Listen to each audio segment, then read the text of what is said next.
이 다리우스는 그 인품과 그리고 그 지도력이나 그런 모든 면에서 페르시아 모든 황제 중에 가장 탁월한 그런 인물이었습니다. 여기 지도를 보면은 이 사르디스에서 엘람도 수사까지 고속도로를 그때 닦았어요. 지금부터 2500년 전인데 그때 벌써 고속도로를 닦는데 고속도로가 아스콘을 깐 게 아니고 천년 대리석으로.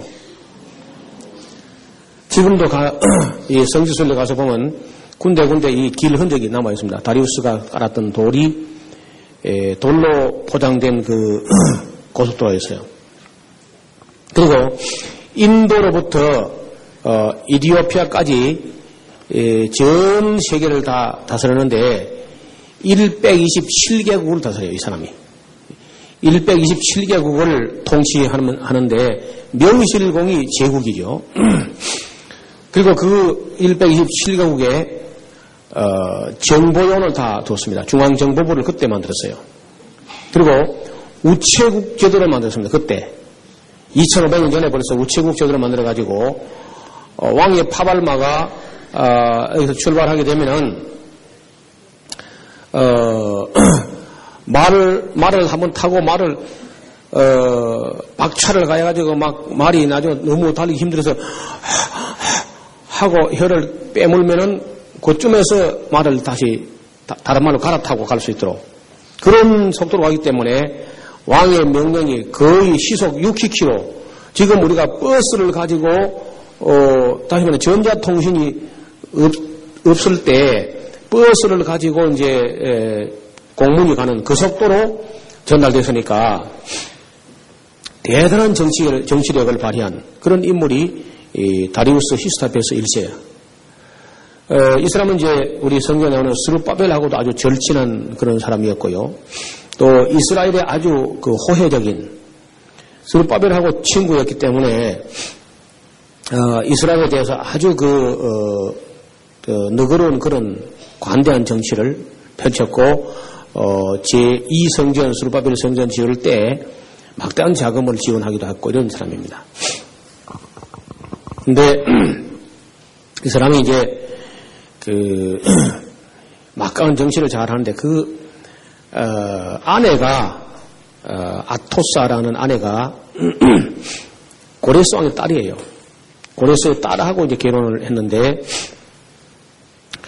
그 정치하는 세계에 오나 가나 보면 참 유감스러운 일인데 여자들이 끼어들어가지고 그 정치가 잘 된 역사가 많지 않아요. 여기도 이 큰 엄청난 나라가 이 고레스의 딸, 그 아토사라는 이 여성이 이제 국가의 불황을 초래하게 되는데 그 경위는 이렇습니다. 한 번은 왕이 사냥을 나갔다가 말에서 떨어져가지고 발을 다쳤어요. 근데 발이 참 잘 안 낫는 거야. 안 낫다가 이 그리스 출신의 어떤 노예 한 사람이 그 발을 잘 고친다는 거예요. 그래서 불렀더니 정말 그 어떻게 치료했는지 감쪽같이 그저 왕의 발이 낫게 되니까 왕이 이 노예를 너무너무 사랑해가지고 그 금에 하사금을 내린 거야. 그런데 제가 볼 때 너무 많이 준 것 같아요. 예를 들어서 요즘 우리 돈으로 한 100만 원, 200만 원, 이리 줘도 될 것 같아요. 몇 억을 줘버리니까 이 사람이 그냥 마음이 싹 변해가지고 고향 생각이 난 거야. 돈 버는 김에 고향을 가고 싶다 하는 생각이 나겠죠. 그러니까 어떻게 고향 갈 길이 없어요. 가겠다고 하니까 왕이 펄쩍 뛰는 거야. 이렇게 실력 있는 의사를 보내줄 리가 없죠. 왜 안 보내주려 하니까 왕비에게 접근해가지고 왕으로 하여금 서방 쪽을 점령하도록 자기 본국을 점령하는 전쟁을 일으키도록 부축해요. 이 노예가 왕비에게 가가지고 왕비의 이 아름다운 목에다가 고린도 사람들이 만든 목걸이를 그래서 얼마나 아름답겠는가 이런 소리 한다든지 하고 자꾸 왕비를 부추기니까 왕비가 또 은근히 이제 들떠가지고 자기 남편 다리우스 왕을 보고 아니 천하의 다리우스가 어떻게 그 우리 아버지나 오라버니가 물려준 거기서 만족할 수 있느냐. 왜 에게해를 건너가지고 이 마게도냐라든지 아카야 이 지역을 도모하지 않느냐. 유럽을 그냥 건너다 보고 그냥 가만 놔두느냐. 처음에는 그 아내 말을 안 듣다가 자꾸 그 이제 아내가 부추기니까 또 뭐 힘이 있고 하니까 한번 더 전쟁해 볼 만하기도 하고 또 이게 넓은 세상 가서 무슨 다른 세상 또 구경도 할 겸 이런 생각을 한 거야. 그러니까 여성들은 조심해야 돼요. 괜히 가만히 있는 남자 건드려가지고 불행하게 만들지 말고. 그래서 이제 전쟁을 한번 해볼까 하는 생각이 나죠. 또 남자가 워낙 힘이 있으니까. 그래서 군사를 이렇게 해가지고 이쪽을 갔는데 여기 그 유명한 이게 흑해고요. 이 흑해. 여기가 이제 보스포러스 해협이라고 그러죠. 보스포러스 해협. 그리고 이쪽이 말마라 해협이고 차나칼레 해협이고 이걸 에게해라 그러는데 여기 건너가가지고 이제 목표를 어디에 하냐면요. 이쪽을 공격하려고 해서 이쪽, 이 위쪽을. 그래서 여기 이오니아 지방에 밀레토스가 있는 이 이오니아 지역에 배다리를 잘 만드는 그래서 한번 고용해가지고 드라키아를 지나서 이게 스키티아라고 이쪽이 우리 성경에 야만이나 스구디아이나 그 말이 나오죠. 스구디아. 그 스구디아가 스키티아인데 이 스키티아를 이제 공격 목표로 하고 진군해 가는데 워낙 페르시아에서 대군을 건너했기 때문에 스키티아 사람들이 보니까 게임이 안 되겠어. 너무 큰 대군이 오니까. 그래서 싸울 엄두를 내지 못하고 이 스키티아 사람들이요. 자꾸 도망을. 따라올 만하면 메롱하고 또 도망가고 또 따라올 만하면 또 메롱하고 도망가고 계속 안 싸우고 도망가는 거야. 도망가면서 우물에다 전부 다 화장실을 퍼넣어가지고 물을 못 마시게 만들어. 뒤에 따라오는 사람들이 물을 못 마시게. 그리고 풀도 다 뽑아버려. 먹을 거 아무것도 없이. 식량 창고는 텅텅 비게 만들고 페르시아 군대를 굶겨 죽일 작전을 한 거예요, 사람들이. 스키티아 사람들이. 그리고 이제 가다 보면 어때요?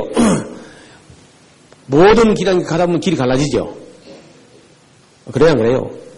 길이 가다 갈라지는 거예요, 그렇죠? 그러면 이쪽으로 가는 척 하면서 이쪽으로 가. 또 가려면 또 갈라지죠? 또 이쪽으로 가는 척 하면서 또 저쪽으로 가고, 저쪽 가는 척 하고 이쪽으로 가고. 그러면 결국 따라가는 사람은 어디 가는지 몰라. 그런데 반을 나눠가야 돼, 그렇죠? 길이 두 갈래니까. 앞에 사람들은 한 길로 가는데 따라오는 사람은 7길로 갈라지는 거야. 한 길로 갔으면 그렇죠? 한 길로 갔는데 뒤에 따라오는 사람은 7길, 8길 막 한높이 갈라지는 거야, 이제. 잡으면 이제 따라가야 돼. 어느 길이 두 갈래니까 어쩔 수 없이. 그래서 이제 여기 이 강이 그 유명한 그 다누브 강인데 다누브 강을 건너가요, 이 스키티아가. 강을 건너갈 때 또 배달에 매는데, 배달에 매는 전문가들, 이오니아 사람들 데려갔는데, 그 다리우스가 이런 끄는 매듭을 이래 주면서, 매듭을 매둬가지고 30개를 매듭을 만들어가지고 주면서, 자기도 한 개, 너도 한 개 이렇게 하면 주면서, 누워 잘 때마다 한 개씩만 풀어라. 그리고 이 매듭 다 풀릴 때까지는 결국 배달이 풀지 말고 그 자리에 연결해서 그때까지 돌아올 테니까 하고 가는데 스키티아 사람들이 전혀 안 싸우고 계속 도망가.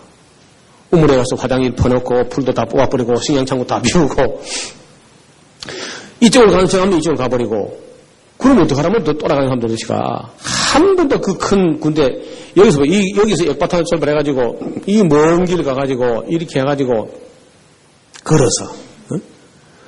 그래서 이제, 딱 한 번 싸워는 봐야 될 거 아니야, 그래. 아니, 죽든지 살든지 뭐 지든지 한번 싸워봐야 될 텐데, 안 싸우고 계속 도망만 가고 이쪽으로 가는 척하면 저쪽으로 가고 그거 어떡하지 도대체. 아무리 천하의 다리우스라도 안 싸우는 사람하고는 이기지 못하는 거야. 맞아요? 싸워야 이길 거니요.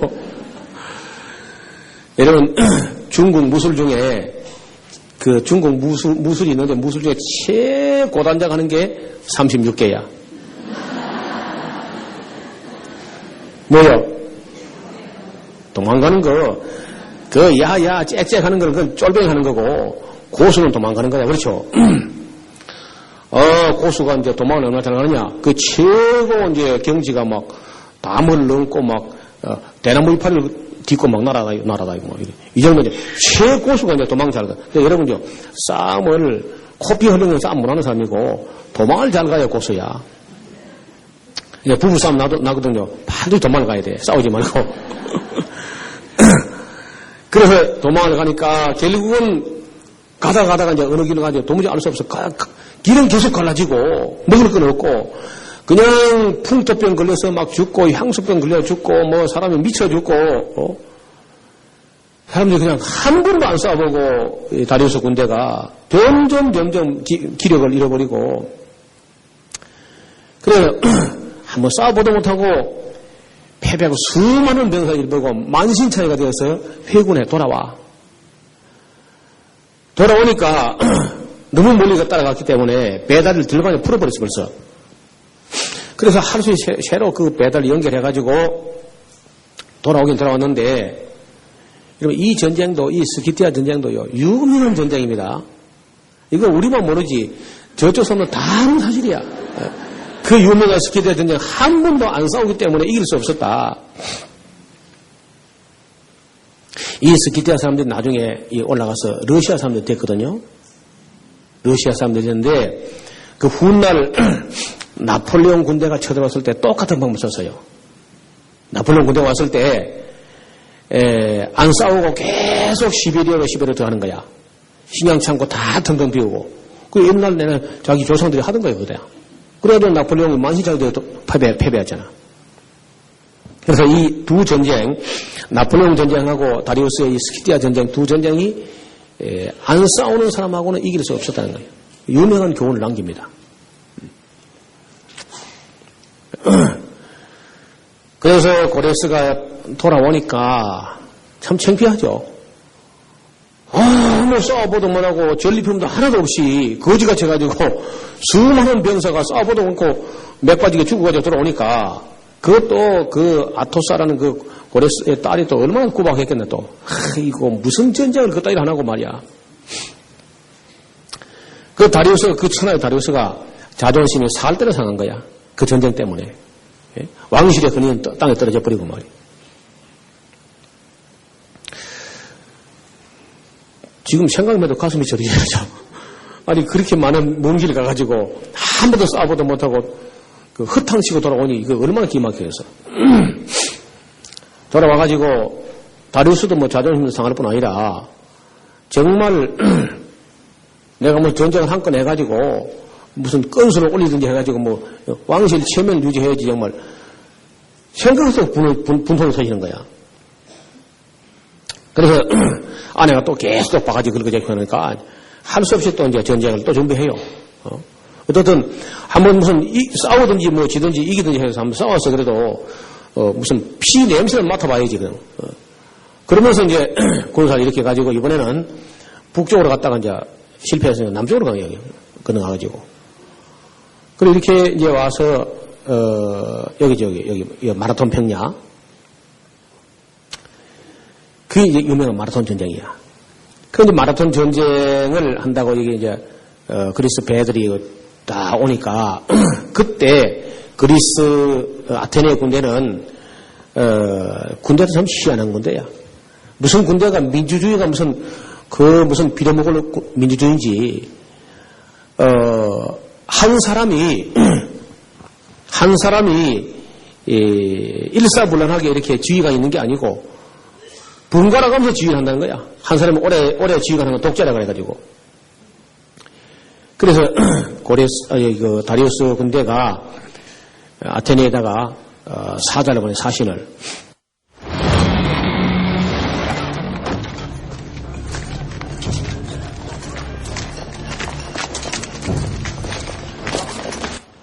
message did he bring? Earth and water. You rode all the way from Persia for earth and water.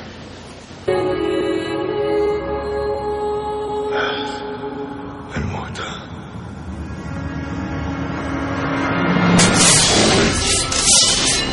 Madman. You're a madman. Earth and water. But you'll find plenty of both down there. No man, Persian or Greek, no man threatens a messenger.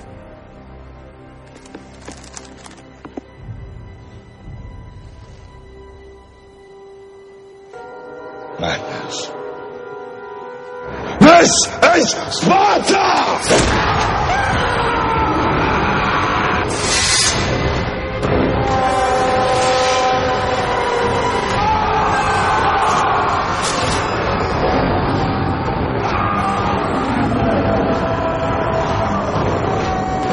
아테네에다가 사자를 보내 사신을 흙과 왕의 왕 대왕 그 다리우스 왕에게 아테네에서는 흙과 물을 바쳐라. 그러면 이제 흙하고 물을 떠가지고 보내오면은 종주국으로서의 권위를 인정하고 속주국으로서 일을 다 하겠다 하는 항복이 되는 항복이. 그래 흙과 물을 바치라니까 페르시아 사신이 오니까 사신을 데리고 우물가로 가더니 사신을 붙잡아가지고 우물 속에 집을 던져넣으면서 그 밑에 내려가면 물도 많이 있고 흙도 많이 있다 가져와라. 그래서 결국은 이제 선전포고죠. 즉 사신을 그렇게 돌려보내지 않고 모독을 했으니까 페르시아가 아마 전쟁이다 하고 이제 가는데 그날은 이제 아테네 군대를 지휘하는 장군이 밀티아데스라는 사람이 이제 지휘를 하는 거예요. 그 밀티아데스라는 사람이 그 지휘한 군대가 뭐 한 9,000명 정도 되고 페르시아 대군은 10만 대군이야. 그 10대 1밖에 안 돼. 10대 1로 채 안 돼. 10만 대군 앞에다가 9,000명. 그래서 마라톤 평야에 상륙하려고 이래 보니까 저 평야 저쪽 편에 보니까 페르시아 군대가 보니까 멀리 보이기도 하지만은 9,000명이 모여 있는데 염소 새끼가 몇 마리 오물오물하고 앉아 있는 것 같아 보니까 그래서 페르시아 군대가 저거하고 어떻게 싸우겠는지 저런 것들하고 어떻게 싸우나 저거 하고 별 긴장도 안 하고 이제 뭐 준비도 없이 그저 어슬렁 그저 그 짐을 풀고 배를 갖다 대고 이제 이랬는데 막 일부가 막 상륙을 하고 뭐 짐을 챙기고 뭐 그러고 있는데 전쟁은 이제 뭐 내일이나 모레나 이제 일어날 건가 뭐 이런 생각하고 있는데요. 갑자기 그 아테네 밀티아데스 군대가 돌격하면서 밀려오는 거야 그냥. 질풍 노도같이 밀려. 근데 대개 페르시아 군대는 주무기가 활입니다. 활을 가지고 이제 쏘는 사람들이고 그 아테네 군대는 긴 창을 가지고 써요. 창을 가지고 막 질풍같이 내려오는데 그때 페르시아 군대가 화살 제일 많이 쏜 사람이 3발을 쏴봤답니다. 3발. 야, 내 화살 어디냐? 활도 어디냐? 무기 어디냐? 한 대 벌써 닥쳤어. 창은 뭐 찌르고 계속 찌르니까. 그래도 수많은 사람들이 바다에 막 수장돼 버리고 수천 명이 한 거에 멍청 무너지니까 삽시간에. 그래서 페르시아 군대가 거기서 패배해가지고 허겁지겁 도망을 가는 거야. 그때 그 마라톤 전에서 그 아테네 군대를 완전히 치면은 아테네 전체는 완전 이제 페르시아의 속국이 될 테니까 그 작은 군사가 나와서 이제 어떻게 되는가? 그야말로 페르시아 대군 앞에 아테네는 이제 풍전등화 같은 그런 초죽음 속에 나갔는데 얼마나 궁금해하고 있겠나 싶어서 그 아테네 군대 중에 이겼다는 소식을 페이디피데스라는 사람이 가지고 마라톤 평야에서 아테네 시를 보고 달려가는 거야. 얼마나 달렸냐? 우리가 보통 지금 마라톤 코스가 42.195km죠. 그건 사실이 아닙니다. 지금 아테네에서 그 마라톤 평야까지 재니까 40km가 조금 못 돼요. 지금 우리가 42.195km는 그때의 그 베이디 피레스의 다른 박씨랑 그 코스를 기념해서 그 처음으로 마라톤 경기가 열렸던 보스턴 마라톤 의 코스가 지금 제가 보니까 42.195km야. 어떤 40km 좀 되면 100리 길을 그냥 그 사람 뭐 평소에 마라톤 연습한 것도 아니죠. 그냥 그 이겼다는 이 기쁜 소식을 아테네에 전하고 싶은 그 열망 때문에 그렇게 달려가가지고 아테네 군대가 이겼다 하고 엎어져 죽어버렸어요. 여러분 그 나중에 제가 사진을 찍어왔는데 그 아테네에 가면 올림피아 경기장이 있어요. 그 경기장 입구에 베이디 피터스가 엎어져 죽은 거기가 딱 이렇게 동그랗게 표시가 되어 있습니다. 그 다리우스가 우리 성경에 그러니까 학계에서 스가랴서 1장에 각 1장에 다리오 왕 2년에 하는 나온 그 다리우스입니다. 여러분 성경에 있는 인물이 역사적 사실이에요. 그게. 제가 이런 말씀드린 것은 우리가 가지고 있는 성경은 바람 타고 구름 잡는 얘기가 아니고 역사에 실제로 있었던 인물들이라는 것을 소개하려고 이런 말씀 드린 겁니다. 그래야 우리가 성경을 믿을 거 아니에요. 사람들이. 역사적 사실인 걸 확인해야. 그래서 마라톤 평야에서 아테네 군대에게 어이없이 지고 그리고 바로 이제 아테네를 바로 진격한다 하고 이래 오니까 그 사이에 아테네까지 또 그 가로질러 와가지고 그리스 군대가 딱 방비하고 있는 거예요. 그 길로 그만 보고는 아테네 군대만 보기만 해도 그만 이제 페르시아 군대가 허겁지겁 겁을 먹고 돌아가 버렸어요. 여러분 이렇게 해서 두 번의 전쟁, 스키티아 전쟁하고 마라톤 전쟁에서 다리우스 히스타페스 그 천하의 영웅이 전쟁에서 자기 아내 충동질에 일었었던 전쟁, 일으켰던 전쟁이 두 번 다 실패로 돌아가고 그리고 이제 이 다리우스 히스타페스가 페르시아 돌아와가지고 그 전쟁 두 번의 패배에 왕실 건의는 다 실추돼 버렸고 수많은 사람을 갖다가 두 번 전쟁에서 다 죽여버렸고 그러니까 온 국민들로부터 원성이 뭐 말은 안 하지만 원성이 자자하죠. 자기 아들들 잃어버렸는데 그리고 이제 다리우스는 시름시름 병을 앓다고 막 그 길로 세상 떠나요. 너무 큰 충격 때문에. 그리고 이제 그 아들 아하수에로가 대신 왕이 됩니다. 그 아하수에로가 에스더의 남편이야. 아하수에로가 바로 이 마라톤 전쟁을 일으켰던 다리우스 히스타페스 왕의 아들입니다. 아하수에로가. 그러면 이제 여기 보세요.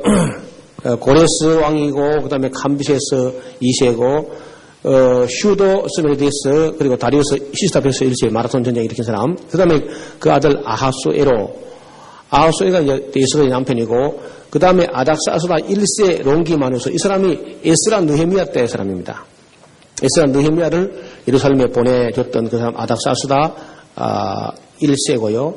그다음에 다리우스 2세 그다음에 아닥사스다 2세 아닥사스다 3세 그다음에 아르세스까지 오고 마지막 그 페르시아의 마지막 왕이 다리우스 3세인데 여기까지 쭉 오늘 고레스부터 다리우스 3세까지가 약 한 200년 남짓 걸려서 페르시아는 그 영광을 휘황찬란하게 꽃피웠던 페르시아가 몰락을 하게 됩니다.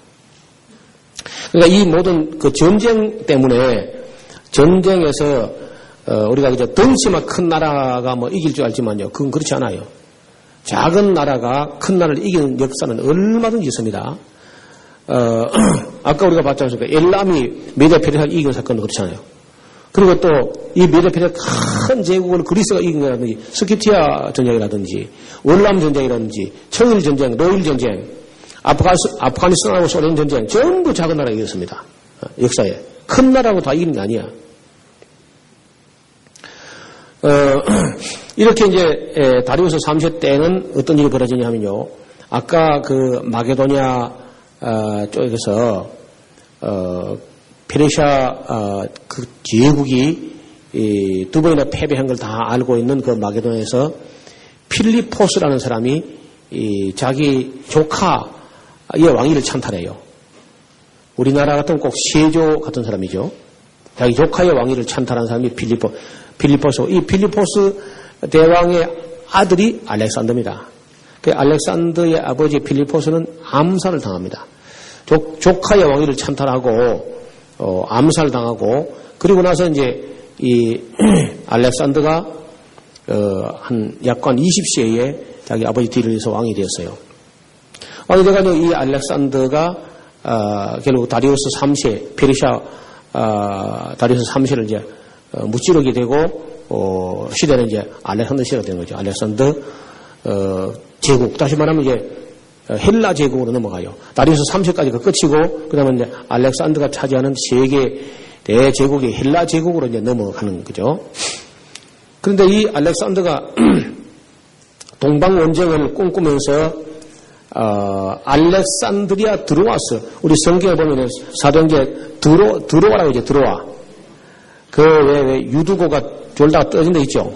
그 드로아가 알렉산드리아 들어왔습니다. 이름이 공식 이름이 알렉산더가 동방 원정을 출발할 때 거기 상륙하자마자 그리스 전쟁 영웅신들에게 제물을 바치고 그 땅에 입을 맞추고 그리고 동방으로 나가는데 이 알렉산더의 전쟁이라는 것은 물론 가끔 뭐 칼을 뽑아서 말을 달려서 뭐 사람들과 싸워서 이기는 전쟁도 있지만 대부분 그런 전쟁이 아니고 알렉산더가 쳐들어왔을 때 그 지역 주민들이 환영을 해버려요. 페르시아가 너무 비대한 정치를 하면서 너무 세금을 많이 거두고 여러 번 전쟁에서 이제 패배를 하고 하니까 뭐 세금을 너무 많이 거두고 너무 많은 사람 젊은 사람 죽으니까 그래서 이제 알렉산더가 왔을 때 태양신의 아들이 우리를 해방시키러 왔다. 적군이 왔는데 적군이 온 걸 갖다 태양신의 아들이 온 걸로 이렇게 하는 거야. 그저 이제 조금 여기 한두 개만 더 말씀드리면 좋겠는데 여기 보면은 아하수에로라는 사람은 에스더서에 나온 사람인데 이 사람은요 자기 아버지 다리우스가 전쟁에서 두 번이나 실패하고 나자 왕실의 권위가 말이 아니거든요.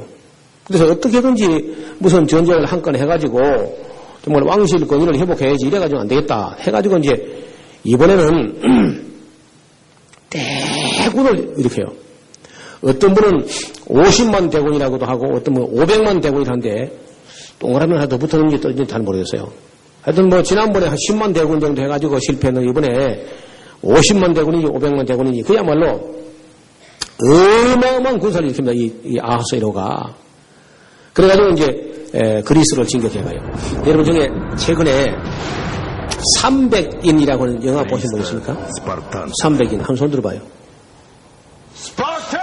또 너무 그렇게 해가지고 영화를 또 안 보는 거예요. 아니 성경을 안 보려면 역사를 보든지 역사를 안 보면 영화를 봐야지 그래. 아쉽게도 저도 못 봤어야 돼요. 그 영화를. 너무 제가 시골에 살아서 아직 안 들어와서 못 봤는데 영화 보신 분 말 들어보니까 영화가 뭐 좀 제대로 된 것 같지 않다 뭐 그런 얘기 들었는데 저도 영화를 꼭 한번 봐야 되겠어요. 그게 무슨 얘기냐? 이게 바로 아하수에로 왕 때 이름이다 이게. 아하수에로 왕 때에 자기 아버지 다리우스가 전쟁에 패배한 걸 서력한답시고 군사를 일으켰는데 처음에 어디 도착했냐면요. 테르모필레라는 곳에 도착해요. 그 그리스에 가면은 지금도 그리스에 가서 우리가 여행하다 보면 테르모필레라는 곳이 있습니다. 아주 그 유명한 곳인데요. 그 테르모필레 전투라는 것은 전쟁 역사에 길이 남을 만한 그래서 오늘 이 시대에 와서도 그 300인이라는 영화가 나올 정도로 유명한 그런 전쟁이에요. 어떻게 된 거냐면 이렇습니다. 그 페르시아 대군이 온다 하니까 이번에 스파르타 그 아테네 밑에 이게 발칸 반도 밑에 보면 이렇게 말레아 곳이 있고 요 반도가 있는데 그 반도에 그 스파르타라 되어 있어요. 스파르타. 여러분 교육 중에 뭐 스파르타식 교육 그런 거 있죠. 바로 그 스파르타 군인들이 나와서 이제 테르모필레에서 전쟁을 하는데 전쟁이 이렇게 해요. 처음에 이제 넓은 개활지에서 전쟁을 싸움을 시작했는데 싸움 시작하다가 이제 워낙 페르시아 군대가 숫자가 많고 강하니까 싸워보는 거지 뭐 그거 패주하는 건 당연한 거죠. 싸우다가 뭐 밀리면 도망가는 건 당연한 거 아닙니까? 그런데 넓은 데서 전쟁을 시작했기 때문에 도망가다 보면 결국은 도망가다가 보면 길로 들어서겠죠. 그렇잖아요. 넓은 그런 개활지에서 전쟁을 시작했지만은 도망가다 보면 결국은 길로 들어가잖아요. 군사 앞에 도망가는 게. 그렇죠. 그 길로 들어가면은 길은 좁아지잖아요. 길이 뭐 그렇게 큰 광야처럼 넓지 않고 길은 좁아지니까 병목 현상이 생겨요. 병목 현상. 이해가 됩니까? 그러니까 아무리 빨리 가려 해도 그 병목이 생기니까 빨리 못 가고 이제 쫙 밀려서 끼어서 잘 움직이도 못하는데 앞에 간 사람들은 몇 사람 안 되니까 잘 도망가는 거야. 그러니까 이 넓은 데서 이제 전쟁을 하다가 좁은 길로 이래서 돌아가는데 이게 그 절벽을 타고 나가는 거야. 절벽을 타고 나가는데 그 길이 좁아서 말 타는 사람이 둘이 피할까 말까 그 정도 좁은 길이야. 그걸 타고 나가다가 이 도망가던 스파르타 군대가 딱 돌아서면서 긴 창을 가지고 뒤에 따라오는 아테네 그 기병들을 콕 찌르면 절벽에 떨어지는 거야.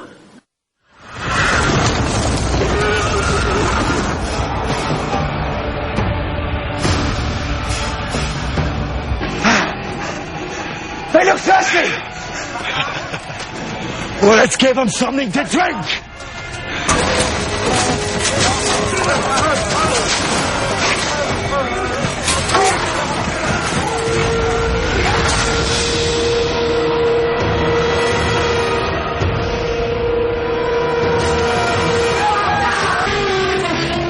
Xerxes dispatches his monsters from half the world away.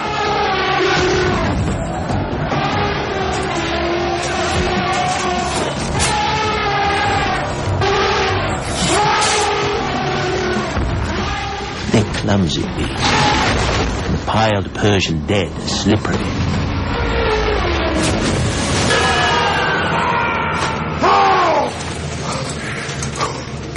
저 뒤에서는 몰라 뭐 하고 있는지 그렇죠. 여기서는 계속 곡 찌르면 또 떨어지고 곡 찌르면 계속 밀어주니까 또 곡 찌르면 또 떨어지고 뒤에 계속 밀어오잖아요. 밀어줘. 곡 찌르고 또 곡 찌르면 떨어지고 계속 이제 한참 하다가 야 내 팔이 아파한데 니 겨자 좀 해라. 곡 찌르면 또 떨어지고 곡 찌르면 떨어지고 뒤에 계속 밀어주거든요. 야 저 뒤에서 아무것도 모르고 계속 밀어줘. 계속 밀어주니까 여러분들이 그래서 기병이 한 3,000명이 떨어지다는 거예요. 불과 300명 정도 되는 사람이. 300명 나중에 뭐 다도 아니고, 그 몇 사람이 그 절벽에서 가지고 그 밑에 바다로 이제 떨어지는 거야. 그 뒤에서, 그때 휴대폰 쓰면 얼마나 좋겠나. 아주 뭐 또 떨어져 버리고 뭐, 계속 또 밀어주니까 뒤에서는 막 계속, 이야, 빨리 왜 안 가나 하고 계속 미는데.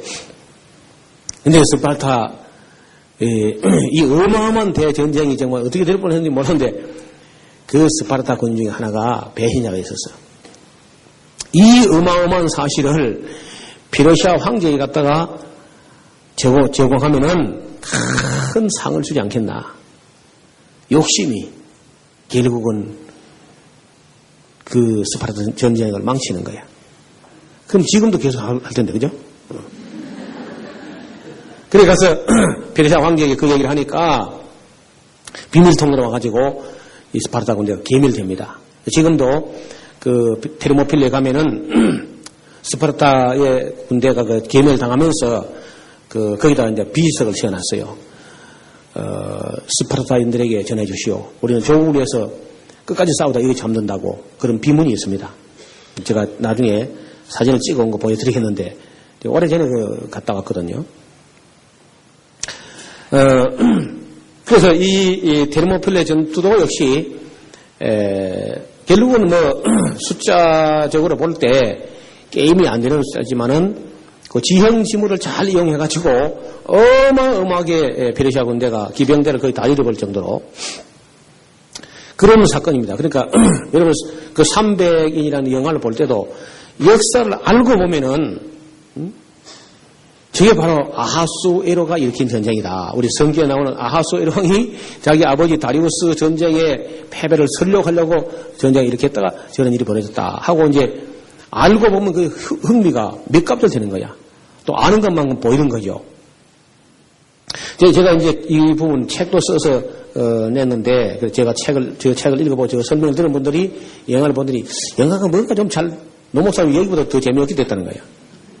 난 뭐 잘 모르겠는데 아직 안 봐서. 어쨌든 그 테르모필레의 전투가 그런 전쟁이고 그것은 300인이라는 영화로 지금 되어 나왔습니다.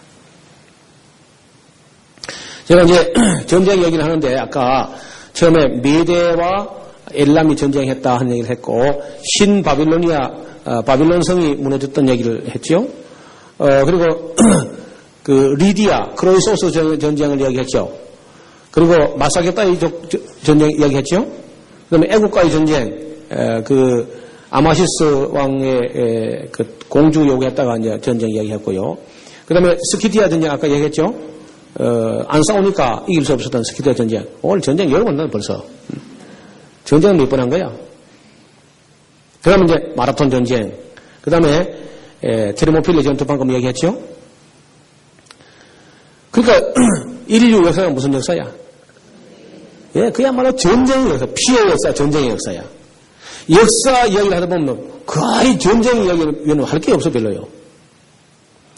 전쟁 안 하는 해는요, 다음 전쟁 준비하는 기간이야.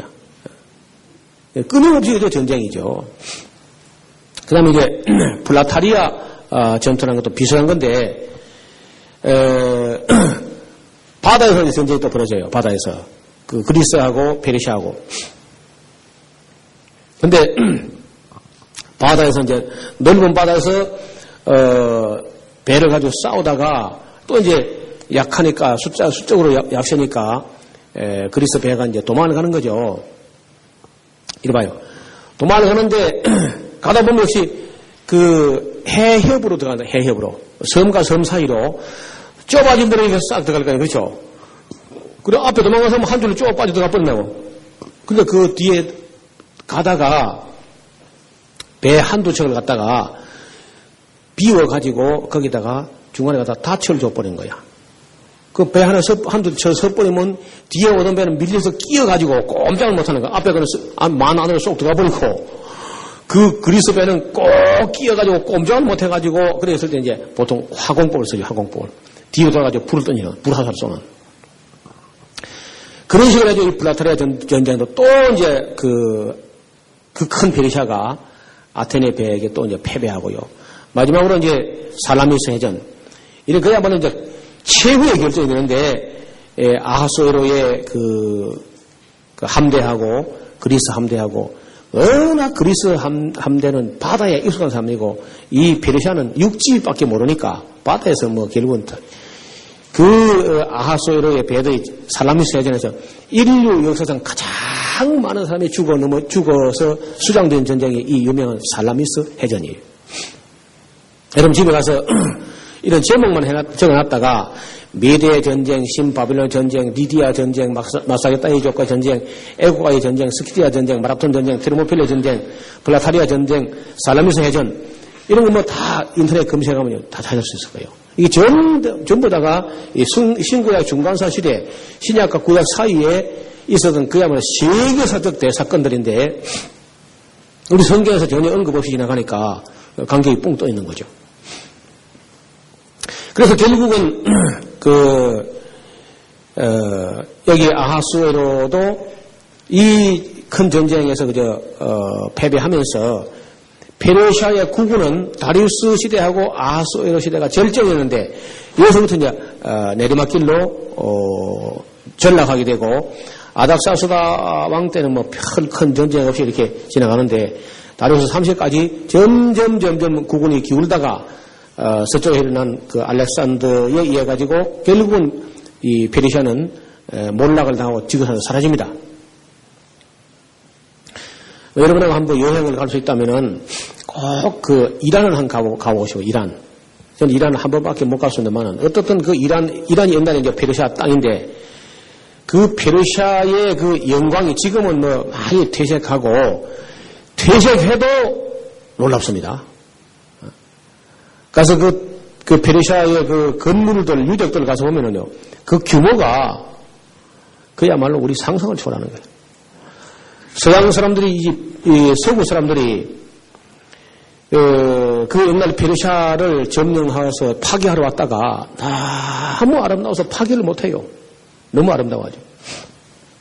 파괴를 못하고 오히려 배웁니다. 배워. 우리가 배워야 되겠다. 그래 배워가지고 서양에서는 해봤자 뭐 건축 양식이 꼬딕이라 꼬딕 양식, 뾰족한 첨탑 뭐 이런 것밖에 없었잖아요. 직선과 사선 정도 이것밖에 없었는데 이 페르시아에 가면요 곡선과 원형과 이런 모자이크와 이런 것이 우리 상상을 초월합니다. 제가 나중에 사진 몇 장을 보여드리겠는데 그야말로 지구상에 있는 모든 수학자가 다 동원돼도 그 수학 공식이 안 나온다고 할 정도로 그런 위대한 건축물들이 있어요. 그래서 지금 우리가 뭐 옛날 사람보다 우리가 똑똑한 줄 알지만요, 옛날 사람 비하면 우리는 거의 짐승에 불과해요. 인분 만드는 기계에 불과한 거야. 밥 가지고 똥 만드는 기계. 밥 먹기가 민망할 정도로 가서 그 사람들 그 세계를 보면요, 그렇게 엄청난 문화가 있었다는 거예요. 그래서 그 서방 사람들이 와서 동양을 배우자 해서 배워서 서양 고딕하고 동양의 이 곡선 문화가 함께 어우러진 게 이른바 비잔틴 문화예요. 그 지금 이제 이스탄불, 그러면 동양 서양이 다 어우러져 가지고 절묘한 조화를 이루는데, 그 이스탄불도 만약에 시간이 나서 좀 꼼꼼하게 들여다본다면 정말 어마어마한 그 이스탄불 시 하나 안에 있는 문화유산이 우리 한반도 전체에 있는 문화유산의 여러 수백 배나 될 만큼 그렇게 엄청난 세계가 있습니다. 여러분, 우리가 이제 한국이라는 이 짧은 땅에 우리가 뭐 내놓을 게 있습니까? 아무것도 없잖아. 그 저쪽 나라 페르시아의 어떤 그 건물들에 비하면요, 그는 뭐 참 자존심 상할 정도로 그렇게 위대한 문화가 있습니다. 그 페르시아가. 근데 거기에 이제 종교를 잘못 받아들이니까 거지같이 됐어요. 그 어마어마한 문화를 갖고 있는데도 거지같이 돼 있는 거예요. 근데 뭐 저 이 짧은 이야기를 듣고 언젠가 한번 가서 그 이란을 한번 가서 보시면요, 아니 뭐 관광 성지순례가 아니야. 성지순례 코스도 많지만은 관광을 간다 할지라도 지구상에서 죽기 전에 한 번은 가봐야 될 것이 페르시아라고 생각해요. 옛날 이란, 지금 이란 옛날 페르시아. 그렇게 어마어마한 문화가 다 무너졌다는 거죠. 알렉산더 이어서 무너지게 되는데, 알렉산더가 이제 동방으로 원정할 때 아까 말씀드린 대로 전쟁을 하고 막 피를 흘리는 경우도 있지만은 대부분은 페르시아가 이런 너무 어마어마한 전쟁을 하고 세금을 많이 거두고 수많은 사람을 전쟁에서 죽이고 하니까 그 국가와 페르시아 왕실에 대한 그런 원성이 너무 커서 결국은 적이 들어왔을 때 적군을 환영해가지고 태양신의 아들이 우리를 해방시키러 왔다, 이런 식으로 하는 바람에 결국은 페르시아가 맥없이 이제 무너지게 됩니다. 그래서 우리나라는 사실은 굉장한 왕궁도 없고 굉장한 무슨 뭐 문화유산은 없는데, 없는 게 우리 문화야. 그게 무슨 말이냐? 그런 어마어마한 왕실을 짓고 그렇게 화려한 정치를 하는 사람들은요, 백성을 그만큼 혹사시켰다는 거야. 역대 임금 중에 온 세계사를 연구해보면요, 우리 역사의 임금들은 착한 임금이 없어요. 우리 역사 임금이 제일 착한 임금이야. 뭐 한둘이 조금 못된 게 있죠. 연산군을 비롯해가지고 뭐 그런 정도고, 나머지는 전부 우리 왕들은 너무너무 국민을 사랑하고 그 조그마한 그 나무 가지고 뭐 궁전 하나 지놓고 그걸 가지고 양심의 가책을 받아가지고 국민들이 어려운데 내가 이런 집에 살아야 되겠는가, 그런 착한 임금들 우리 임금이야. 그러니까 우리나라 역사를 보면요, 그런 나라가 어려울 때 온 국민이 일어나서 나라를 지키려고 했어요. 근데 저런 역사를 가보면요, 전쟁이 나면은 적군을 환영해가지고 태양신이 아들 우리는 해방시키러 가자 이렇게 했으니까. 그래서 사실 이제 역사적 안목을 가지고 온다면 아무것도 없는 게 우리 자랑스러운 우리 문화야. 무슨 말 해야 됩니까? 예. 그러니까 없는 걸 자랑해야 되니까. 없는 걸 자랑이 참 어렵죠.